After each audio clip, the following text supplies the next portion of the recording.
Hi hello guys, welcome back to Aadya colourful.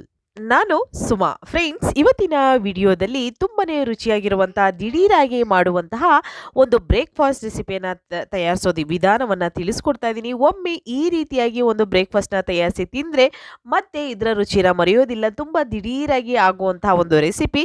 So ಈ ಒಂದು ಬ್ರೇಕ್ಫಾಸ್ಟನ್ನು ಹೇಗೆ ತಯಾರಿಸೋದು ಅಂತ ಇವತ್ತಿನ ವಿಡಿಯೋದಲ್ಲಿ ನೋಡೋಣ ಬನ್ನಿ. ಮೊದಲನೇದಾಗಿ ಸುಮಾರು ಒಂದು 1/4 ಕಪ್ ಆಗುವಷ್ಟು ನಾನು ತೊಗರಿ ಬೇಳೆಯನ್ನು ತಗೊಂಡಿದ್ದೀನಿ. ಹಾಗೆ ಅದೇ ಕಪ್ಪಿನ ಅಳತೆಯಲ್ಲಿ ಕಡಲೆಬೇಳೆ ಕೂಡ ತಗೊಂಡಿದ್ದೀನಿ. 1/4 ಕಪ್ ಆಗುವಷ್ಟು ಕಡಲೆಬೇಳೆ ಮತ್ತು 1/4 ಕಪ್ಪು ತೊಗರಿಬೇಳೆ ಇಷ್ಟನ್ನು ಕೂಡ ತಗೊಂಡಿದ್ದೀನಿ. ಒಂದೇ ಪ್ರಮಾಣದಲ್ಲಿ ತಗೊಳ್ಳಿ, ಅಥವಾ ನಿಮಗೆ ತೊಗರಿಬೇಳೆ ಬೇಡ ಅಂತ ಅಂದರೆ ಸ್ಕಿಪ್ ಮಾಡಿ. ಬೇಕಿದ್ರೆ ನೀವು ಬರೀ ಕಡಲೆಬೇಳೆಯನ್ನು ಕೂಡ ಉಪಯೋಗಿಸಿ ಮಾಡ್ಬೋದು, ಅಥವಾ ಹೆಸರುಬೇಳೆ ಕೂಡ ನೀವು ಹಾಕ್ಕೊಳ್ಬೋದು. ಹೀಗೆ ಎರಡನ್ನೂ ಕೂಡ ಒಂದು ಮಿಕ್ಸಿಂಗ್ ಬೌಲಿಗೆ ಹಾಕ್ಕೊಂಡಿದ್ದೀನಿ. ಸೊ ಒಂದು ಬೌಲಿಗೆ ಹಾಕಿದ ನಂತರ ಇದಕ್ಕೆ ನಾನು 1 ಕಪ್ ಆಗೋಷ್ಟು ಅಕ್ಕಿಯನ್ನು ತಗೊಳ್ತಾ ಇದ್ದೀನಿ. ಇಲ್ಲಿ ನೋಡ್ತಾ ಇದ್ದೀರಲ್ಲ, ನಿಮಗೆ ಬೇಕು ಅಂದರೆ ನೀವು 2 ಕಪ್ ಅಕ್ಕಿ ಕೂಡ ಹಾಕ್ಕೊಳ್ಬೋದು. ಆದರೆ ಬೇಳೆ ಜಾಸ್ತಿ ಬೇಕು ಅಂದರೆ ಇನ್ನೂ ಸ್ವಲ್ಪ ಹಾಕ್ಕೊಳ್ಬೇಕಾಗುತ್ತೆ. ಈ ಒಂದು ಬೇಳೆಯನ್ನು ತಗೊಂಡಿರೋವಂಥ ಅಳತೆಯಲ್ಲಿ 1.5 ಕಪ್ ಆಗೋಷ್ಟು ಅಕ್ಕಿಯನ್ನು ತಗೊಂಡ್ರೆ ಸಾಕು. ಈಗ 1 ಕಪ್ ಹಾಕ್ಕೊಂಡಿದ್ದೀನಿ, ಮತ್ತು ಇನ್ನು ಅರ್ಧ ಕಪ್ ಅಕ್ಕಿಯನ್ನು ಇದಕ್ಕೆ ಸೇರಿಸ್ಕೊಳ್ಳೋಣ. ಫ್ರೆಂಡ್ಸ್, ನೀವ್ಯಾರಾದರೂ ಫಸ್ಟ್ ಟೈಮ್ ನನ್ನ ಚಾನಲ್ಗೆ ವಿಸಿಟ್ ಮಾಡಿದರೆ ಪ್ಲೀಸ್ ನನ್ನ ಚಾನಲ್ನ ಸಬ್ಸ್ಕ್ರೈಬ್ ಮಾಡ್ಕೊಳ್ಳಿ, ಹಾಗೆ ಲೈಕ್ ಮಾಡಿ ಮತ್ತು ಹೆಚ್ಚೆಚ್ಚು ಶೇರ್ ಮಾಡಿ. ಈಗ ಇಷ್ಟನ್ನು ಕೂಡ ತಗೊಂಡಿದ್ದೀನಿ ನೋಡಿ. 1 ಕಪ್ ಅಕ್ಕಿ ಮತ್ತು ಅರ್ಧ ಕಪ್ಪು ಅಕ್ಕಿಯನ್ನು ಸೇರಿಸ್ಕೊಳ್ತೇನೆ. ಟೋಟಲಾಗಿ 1.5 ಕಪ್ ಆಗೋಷ್ಟು ಅಕ್ಕಿಯನ್ನು ತಗೊಂಡಿದ್ದೀನಿ. ನಂತರ ಈಗ ನೀರನ್ನು ಹಾಕ್ಕೊಳ್ತಾ ಇದ್ದೀನಿ. ಇದನ್ನು ಒಂದು 2 ಸಲ ಚೆನ್ನಾಗಿ ವಾಶ್ ಮಾಡ್ಕೊಳ್ಳೋಣ.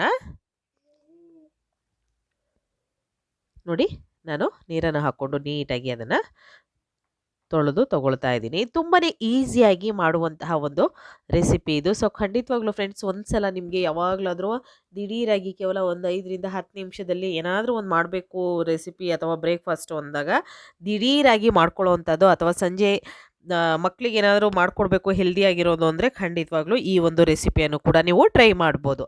ನಂತರ ಈಗ ಸ್ವಲ್ಪ ನೀರನ್ನು ಹಾಕ್ಕೊಂಡು ಅದನ್ನು ನಾನು ಒಂದು ಪ್ಲೇಟನ್ನು ಮುಚ್ಚಿ ಒಂದು 5 ನಿಮಿಷ ಇದನ್ನು ಹಾಗೆ ರೆಸ್ಟಿಗೆ ಬಿಟ್ಬಿಡೋಣ. ಓಕೆ, ಅದಾದ ನಂತರ ಈಗ ಒಂದು ಕುಕ್ಕರ್ ತೊಗೊಳ್ತಾ ಇದ್ದೀನಿ. ಕುಕ್ಕರಿಗೆ ನಾವು ಇದಕ್ಕೆ ಎಣ್ಣೆಯನ್ನು ಹಾಕ್ಕೊಳ್ತಾ ಇದ್ದೀನಿ. ಸೊ ನಿಮಗೆ ಬೇಕು ಅಂದರೆ ತುಪ್ಪ ಕೂಡ ಹಾಕ್ಕೊಳ್ಬೋದು ಫ್ರೆಂಡ್ಸ್. ಒಂದು 3 ಸ್ಪೂನ್ ಆಗುವಷ್ಟು ನಾನು ಎಣ್ಣೆಯನ್ನು ಸೇರಿಸ್ಕೊಳ್ತಾ ಇದ್ದೀನಿ. ನಂತರ ಈಗ ಇದಕ್ಕೆ ಸಾಸಿವೆಯನ್ನು ಹಾಕ್ಕೊಳ್ಳೋಣ. ಸ್ವಲ್ಪ ದಿಢೀರಾಗಿ ಮಾಡ್ಕೊಳ್ಳುವಂತಹ ಒಂದು ಬ್ರೇಕ್ಫಾಸ್ಟ್ ರೆಸಿಪಿ ಇದು. ತುಂಬಾ ಈಸಿಯಾಗಿ ಮಾಡ್ಕೋಬೋದು. ನಂತರ ಸಾಸಿವೆ ಸಿಡಿದ ನಂತರ ಮತ್ತೆ ನಾನು ಜೀರಿಗೆಯನ್ನು ಸೇರಿಸ್ಕೊಳ್ತಾ ಇದ್ದೀನಿ. ಜೀರಿಗೆ ಹಾಕಿದ ನಂತರ ಇವಾಗ ನಾವು ಈಗ ಸಾಸಿವೆ ಮತ್ತು ಜೀರಿಗೆ ಎರಡು ಕೂಡ ಸಿಡಿದಿದ್ದಾಗಿದೆ. ಇವಾಗ ಇದಕ್ಕೆ ಒಂದು 2 ಒಣಮೆಣಸಿನ್ಕಾಯಿನ ಹಾಕ್ಕೊಳ್ತಾ ಇದ್ದೀನಿ. ನೋಡ್ಬೋದು ನೀವು, 2 ಒಣಮೆಣಸಿನ್ಕಾಯಿ ಹಾಕೊಂಡ ನಂತರ ಒಂದು 3 ಹಸಿರು ಮೆಣಸಿನ್ಕಾಯಿನ ಸಣ್ಣದಾಗಿ ಉದ್ದುದ್ದಕ್ಕೆ ನಾನು ಕಟ್ ಮಾಡಿಕೊಂಡು ತೊಗೊಂಡಿದ್ದೀನಿ. ಅದನ್ನು ಕೂಡ ಇವಾಗ ಸೇರಿಸ್ಕೊಳ್ತಾ ಇದ್ದೀನಿ. ನಂತರ ಕರಿಬೇವು ಕೂಡ ಸಣ್ಣದಾಗಿ ಕಟ್ ಮಾಡಿ ತೊಗೊಂಡಿದ್ದೀನಿ ನಾನು. ಕರಿಬೇವನ್ನು ಕಟ್ ಮಾಡಿ ಕೂಡ ಹಾಕ್ಕೊಳ್ಬೋದು, ಅಥವಾ ಹಾಗೆ ಹಾಕ್ಕೊಳ್ತೀವಿ ಅಂದರೆ ಹಾಗೆ ಕೂಡ ನೀವು ಹಾಕ್ಕೊಳ್ಬೋದು ಫ್ರೆಂಡ್ಸ್.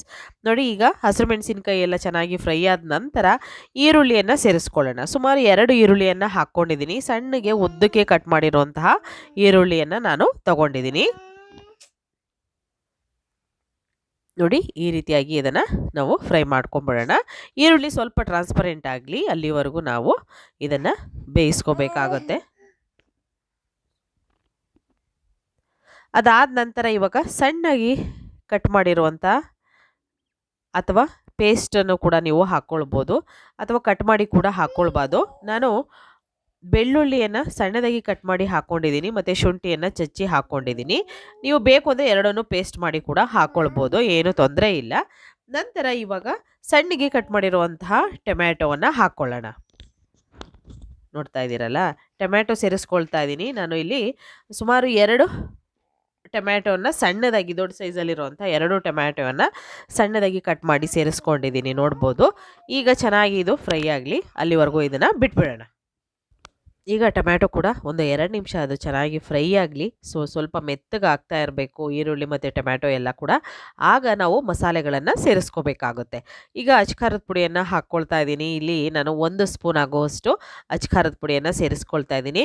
ಒಂದು ಅರ್ಧ ಸ್ಪೂನು ಧನಿಯಾ ಪೌಡರ್ನ ಹಾಕ್ಕೊಳ್ತಾ ಇದ್ದೀನಿ.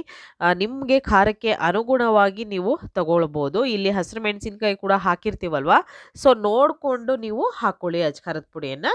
ನಂತರ ಸ್ವಲ್ಪ ಅಡುಗೆ ಅರಶಿನ ಹಾಕ್ಕೊಂಡಿದ್ದೀನಿ. ಇಷ್ಟನ್ನು ಹಾಕಿದ ನಂತರ ಈಗ ಮಿಕ್ಸ್ ಮಾಡ್ಕೊಳ್ಳೋಣ ನೀಟಾಗಿ.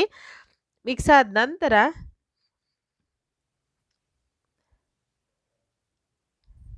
ನೋಡಿ, ಮಿಕ್ಸ್ ಆದ ನಂತರ ಎಣ್ಣೆ ಎಲ್ಲ ಚೆನ್ನಾಗಿ ಸೈಡಲ್ಲೆಲ್ಲ ಬಿಟ್ಕೊಳ್ತಾ ಇದೆಯಲ್ಲ, ಆ ರೀತಿಯಾಗಿ ನಮಗೆ ಫ್ರೈ ಆಗಬೇಕು.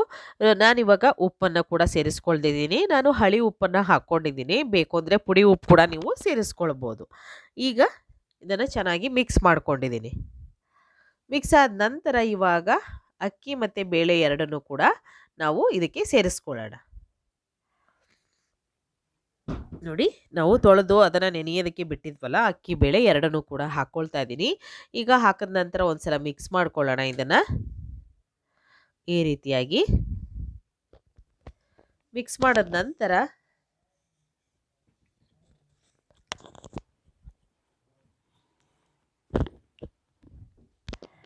ಯಾವ ಕಪ್ಪಿನ ಅಳತೆಯಲ್ಲಿ ನಾವು ಅಕ್ಕಿಯನ್ನು ತಗೊಂಡಿದ್ವಲ್ಲ, ಅದೇ ಕಪ್ಪಿನ ಅಳತೆಯಲ್ಲಿ ನೀರನ್ನು ಹಾಕ್ಕೊಳ್ಬೇಕಾಗುತ್ತೆ.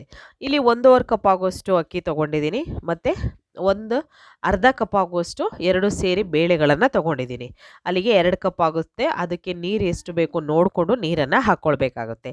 ಟೋಟಲಾಗಿ 4-4.5 ಕಪ್ಪು ನೀರನ್ನು ನಾನು ಹಾಕ್ಕೊಂಡಿದ್ದೀನಿ, ಒಂದು ಅರ್ಧ ಕಪ್ಪು ಎಕ್ಸ್ಟ್ರಾವಾಗಿ. ನಂತರ ಸ್ವಲ್ಪ ಗರಂ ಮಸಾಲವನ್ನು ಸೇರಿಸ್ಕೊಳ್ತಾ ಇದ್ದೀನಿ. ಇದಕ್ಕೆ ಬೇಕು ಅಂದರೆ ಹಾಕ್ಕೊಳ್ಬೋದು, ಇಲ್ಲ ಅಂತಂದರೆ ನೀವು ಖಂಡಿತ ಸ್ಕಿಪ್ ಮಾಡ್ಬೋದು. ತುಂಬಾ ಈಸಿಯಾಗಿ ಟೇಸ್ಟಿಯಾಗಿ ಮಾಡ್ಕೊಳ್ಳುವಂತಹ, ದಿಢೀರಾಗಿ ಮಾಡುವಂತಹ ರುಚಿಯಾದ ಒಂದು ದಾಲ್ ಕಿಚಡಿ ರೆಸಿಪಿ. ಖಂಡಿತವಾಗ್ಲೂ ಈ ಒಂದು ದಾಲ್ ಕಿಚಡಿಯನ್ನು ಒಂದ್ಸಲ ತಯಾರಿಸಿ ತಿಂದರೆ ಮತ್ತೆ ಇದರ ರುಚಿನ ನೀವು ಮರೆಯೋದಿಲ್ಲ. ಪಲಾವ್ಗಿಂತ ಹೆಚ್ಚು ಟೇಸ್ಟನ್ನು ಕೊಡುತ್ತೆ, ಹೆಲ್ದಿಯಾಗಿರುತ್ತೆ ಈ ಒಂದು ರೆಸಿಪಿ. ನಂತರ ನೋಡಿ, ಅಕ್ಕಿಯನ್ನು ಹಾಕಿದ ನಂತರ ಚೆನ್ನಾಗಿ ಈ ಥರ ಕುದಿ ಬರ್ತಾ ಇರಬೇಕು. ಆಗ ಕೊತ್ತಂಬರಿ ಸೊಪ್ಪನ್ನು ಸೇರಿಸ್ಕೊಳ್ತಾ ಇದ್ದೀನಿ ನಾನು. ಕೊತ್ತಂಬರಿ ಸೊಪ್ಪು ಹಾಕಿದ ನಂತರ ಒಂದ್ಸಲ ಮಿಕ್ಸ್ ಮಾಡ್ಕೊಳ್ಳೋಣ ನೀಟಾಗಿ. ಅಕ್ಕಿ ಬೇಳೆ ಎಲ್ಲ ಹಾಕಿದ ನಂತರ ನೀವು ಒಂದು ಕುದಿ ಬಂದ ಮೇಲೇ ನೀವು ಕುಕ್ಕರ್ನ ಒಂದು ಲಿಡ್ಡನ್ನು ಮುಚ್ಚಬೇಕಾಗುತ್ತೆ. ಆವಾಗ ನಮಗೆ ನೀಟಾಗಿ ಎಲ್ಲ ಕೂಡ ಮಿಕ್ಸ್ ಆಗಿರುತ್ತೆ. ಈಗ ನಾನು ಒಗ್ಗರಣೆಗೆ ಒಂದು ಪ್ಯಾನನ್ನು ತೊಗೊಂಡಿದ್ದೀನಿ. ಎಣ್ಣೆ ಹಾಕ್ಕೊಂಡಿದ್ದೀನಿ ಒಂದು 2 ಸ್ಪೂನು. ನಂತರ ಸಾಸಿವೆ, ಸ್ವಲ್ಪ ಜೀರಿಗೆ ಹಾಕ್ಕೊಳ್ಳೋಣ.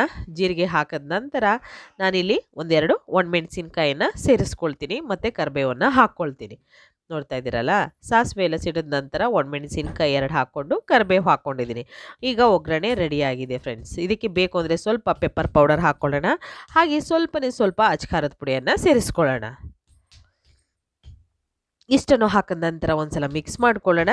ಇವಾಗ ಆಗಲೇ ವಿಷಲ್ ಆಗಿರುವಂತಹ, ಈಗ ಇದರಲ್ಲಿ ನಾನು ಎಷ್ಟು ಅಂದರೆ ಒಂದು 3-4 ವಿಷಲ್ ಮಾಡಿಸ್ಕೊಂಡಿದ್ದೀನಿ. ಆಗ ಮಾತ್ರ ಅನ್ನ ಸ್ವಲ್ಪ ಮೆತ್ತಗೆ ಆಗುತ್ತೆ, ಇಲ್ಲ ಅಂದರೆ ಆಗೋದಿಲ್ಲ. 2 ವಿಷಲ್ ಮಾಡಿಕೊಂಡ್ರೆ ಮಾಮೂಲಿಯಾಗಿ ಅನ್ನ ಹೇಗಿರುತ್ತೋ ಹಾಗಾಗಿರುತ್ತೆ.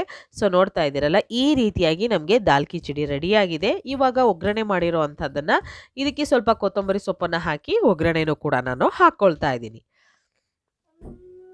ನೋಡಿ, ಈ ರೀತಿಯಾಗಿ ಇದನ್ನು ಸೇರಿಸ್ಕೊಳ್ಳೋಣ.